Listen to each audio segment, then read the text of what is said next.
Yes, I'm Team 6. So I teach a mix of 10th, 11th, and 12th graders in general physics, and that's where I'm using this. Consider it about the level of Regents physics. And almost every single one of these students is college bound and already knows it. So we're starting off our unit on energy with the beginning of a full inquiry-based lab. And that lab is going to run throughout the unit. So it finishes basically at the end of the unit. The idea is to get them seeing energy and to answer a question that we're not going to answer for them in class, but that they can figure out fairly successfully from the lab. I also want them to get an idea of what it's like to be a real scientist. And scientists go through several stages in a research project. So the first day of the full inquiry lab, they're not allowed to do an experiment or any measurements at all except to play with their equipment. They have to write procedures and design their experiment and ask me for any other equipment they need, like the design and funding stage of an experiment. In the next day or two, they implement the lab they designed and gather data and analyze it.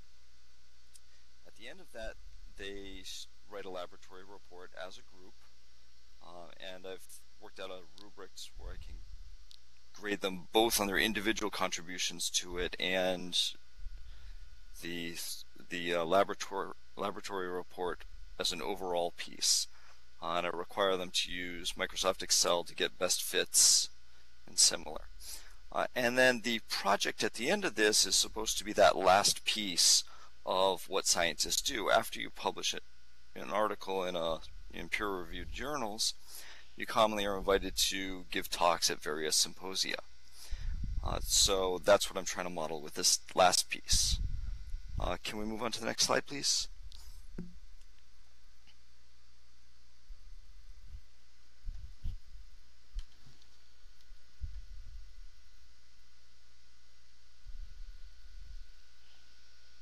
So in their presentations, I'm going to require two things. I want them to have some sort of a PowerPoint presentation, and I want them to talk before the class. I'm also going to require every member of the group to be part of both pieces. I don't want two students to end up doing the PowerPoint presentation and the other two students to do all the talking, because some of my students need to work on their English skills, and maybe some of them aren't used to the PowerPoint. I'm fine having them help each other, but I want to make sure that they're both learning both skills. When they do their presentation, they will have already seen the grading rubric, and their fellow classmates will have peer evaluation forms in front of them. I'm going to look at the clarity, content, and style, both of the PowerPoint presentation and of how they present things verbally to the class. And I'm asking the students in the class to look at those same things with the idea that they can learn from each other what works well and what doesn't. I'm also going to mark the students based on individual contributions.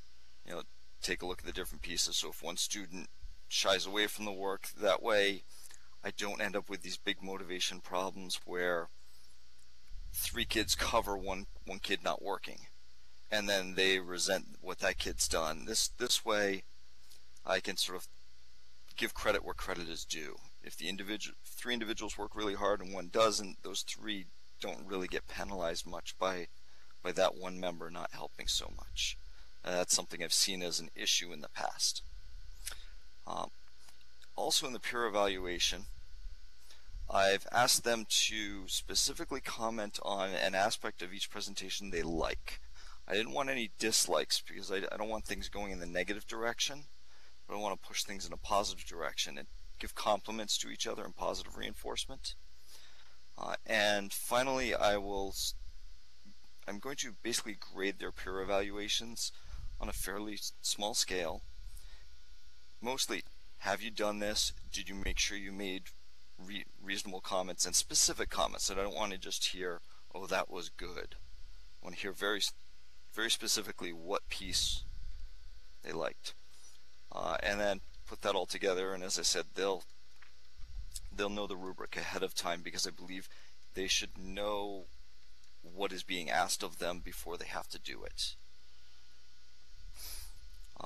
And so when they finish this, they will have gone through all 5 stages or 4 stages, however you want to piece together, of what I consider a professional scientist to do, which means they also have an experience of what it means to be a professional scientist if that's where they want to head out of college.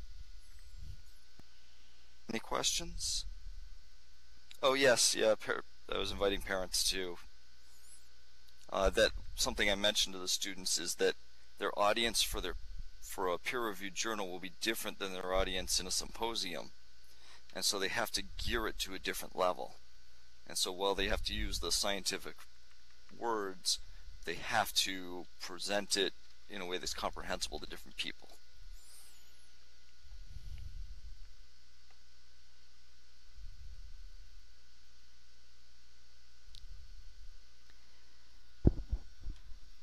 Yeah, thank you, Chris. Chris has been... I go ahead, realized Chris. I forgot to say what they were doing. I'm sorry. Their entire goal in this thing is to figure out how simple machines work.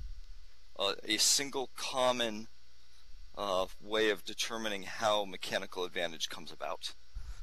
And that way it ties in lots of pieces of energy, but their goal is to figure out where mechanical advantage comes from.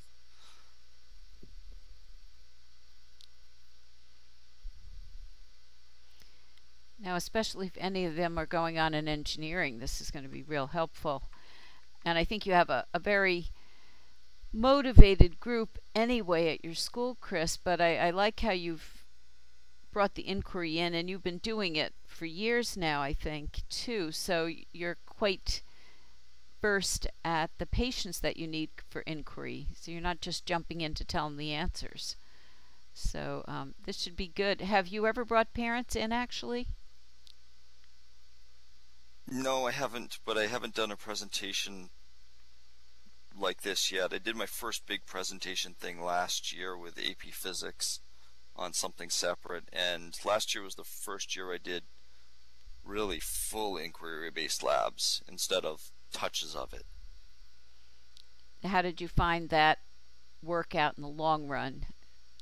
Oh, the students loved it. Even though they're motivated, they were much more motivated and excited with that. And this year they've had a ton of fun dropping balls out windows and stuff like that, going through their own techniques to determine free fall acceleration. So it's been a big plus. Oh, I'm glad to hear that. A lot of people are very negative about using inquiry, so I'll need to get you to put that in writing. That's great. Listen, I want to thank you all. This has been an exciting night. I think you've learned from each other, and I try to figure out what my applause gesture is.